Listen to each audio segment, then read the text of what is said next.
Guys, nagluto tayo ng pichay na may isda. Ngayon, ang ulam ni Kaislaw. Guys, yan, nilagyan ng kamatis. Ang pichay ni Kaislaw, iginisa ang kamatis. Nilalagay ang isda na pinirito para lumambot siya, para makasama sa paggisa at walang ngipin si Kaislaw. Yan, lalagyan ng ricado. Ayan, pampalasa, magic sarap, pinakang masarap na masarap. Guys, hahaluin pa para lumambot ang isda niya at para maluto rin ang kamatis niya. Yan, medyo hilaw pa ang kamatis niya, guys. Kaya kailangan igisang maigi ang kamatis at para lumambot at walang ngipin si Kaislaw. Mahirap ngatain ang walang ngipin. Yan.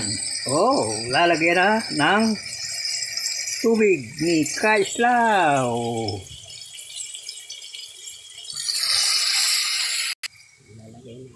Yan, kunti lang tubig nilagay para yung pichay mailagay na. Sige na.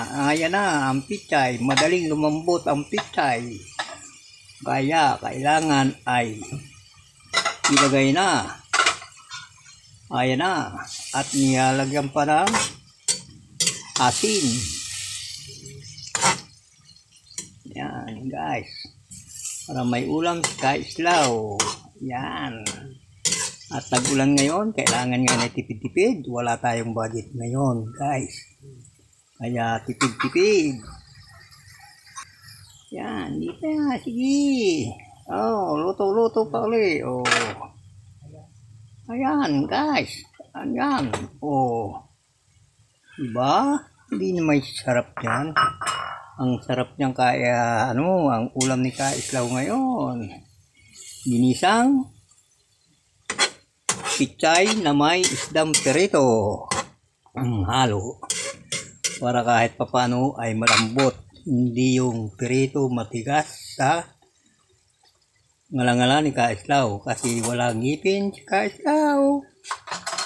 Kaya mahirap pa walang ngipin Kaislaw. Yang ngipin, walang ngipin si Kaislaw. Naku, Kaislaw. Mag-ngipin-ngipin ka na. May ngipin naman si Kaislaw, hindi lang sinusuot guys. Ewan dyan kay Kaislaw. Ginagawang palamuti. Yung pag-aalis si Kaislaw, sinusuot naman, diba guys? Oh, bye bye guys. Solve na guys.